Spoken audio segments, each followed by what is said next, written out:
O inverno caía pesado sobre a Romanha, e as muralhas de Ravaldino pareciam cada vez mais frias a cada novo amanhecer.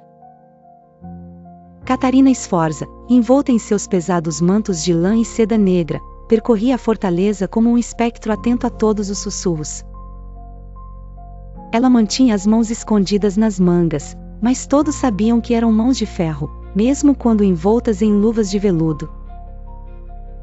Mesmo à luz das chamas vacilantes, os olhos de Catarina tinham o brilho do aço. O povo de Forli, que há poucos anos acreditara nas promessas de renovação, agora falava de sua senhora em voz baixa e reverente, temendo a onipresença da forca. Ela não perdoava traição nem hesitação. O cheiro do sangue dos Orsi ainda impregnava alguns cantos, lembrando a todos do destino dos que ousassem se opor. No centro desse império de desconfiança estava Giacomo Feu. Sempre à margem e nunca no centro, Feu era como uma mancha de óleo que se espalhava com um simples toque. Sua ascensão fulminante irritava a velha guarda, e todo gesto seu era interpretado com má vontade. Para a nobreza, Feu era o sinal vivo de que Catarina dava ouvidos ao coração ou ao desejo, em detrimento da razão política. Mas só eles não enxergavam que, para Catarina, sentimentos eram armadilhas. Ela mantinha Feu por perto por conveniência, não por cegueira.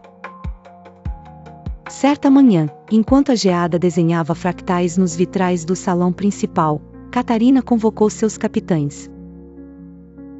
O clima era tenso e as faíscas da lareira pouco aqueciam a sala. Os papas mudam, os credores aumentam.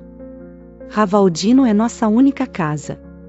As palavras eram calculadas, mas a mensagem, sobrevivam comigo, ou morram comigo, era clara.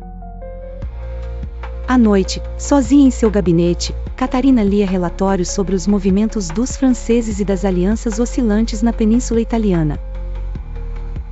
Ela traçava planos, tecia intrigas e sacrificava peões invisíveis.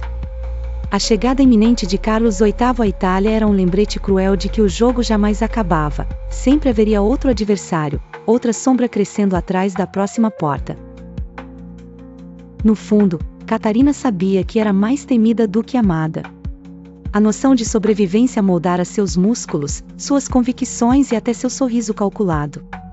Sob os arcos úmidos do castelo, ela se permitia, por vezes, olhar pela janela para a praça calada e lembrar da juventude. A madrugada fria envolvia a fortaleza de Ravaldino, onde Catarina Sforza, condessa de Forli, espreitava a escuridão pela janela de pedra. Seu olhar, duro e translúcido, testemunhava o desenrolar de uma teia urdida por ela mesma. Fora um inverno rigoroso e seco, e a insatisfação brotava nas ruas como erva daninha no calçamento das feiras. Sabia que os olhos de toda a Romanha estavam sobre ela. Os Orsi rondavam como traças esperando para retomar tudo o que Catarina lhes tomara com sangue. Os mercenários, insaciáveis, só sustentavam juras enquanto o ouro jorrava.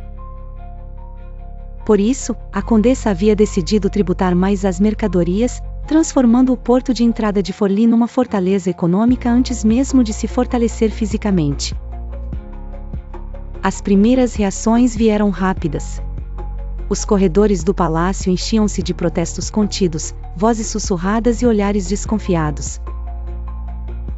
Giacomo Feu, fiel aliado e amante de Catarina, tornou-se o braço de aço da nova ordem. Com seu semblante jovem e ambicioso, confiscava bens de famílias que antes caminhavam livres pelos salões. As propriedades dos apontados como simpatizantes Orsi eram seladas, e a cidade aprendia que os muros de Imola se erguiam também sobre espólios e medo. Catarina Sforza desenhava sua reputação de ferro, inspirando temor em cada centímetro do salão. Sabia-se odiada, mas era melhor ser temida do que amada, recordava dos antigos mestres. Ainda assim, à noite, quando Giacomo apertava os laços de seu espartilho, os suspiros dela misturavam-se a um tormento silencioso. Quantos seriam leais se o poder súbito invertesse? O dilema não vinha apenas das ruas. Dentro do castelo, Otaviano, seu filho mais velho e legítimo herdeiro, a observava com o que ela reconhecia ser rebeldia. Era o olhar de quem nascerá para tomar o lugar de líder, mas via-se rejeitado em nome do favorito da mãe.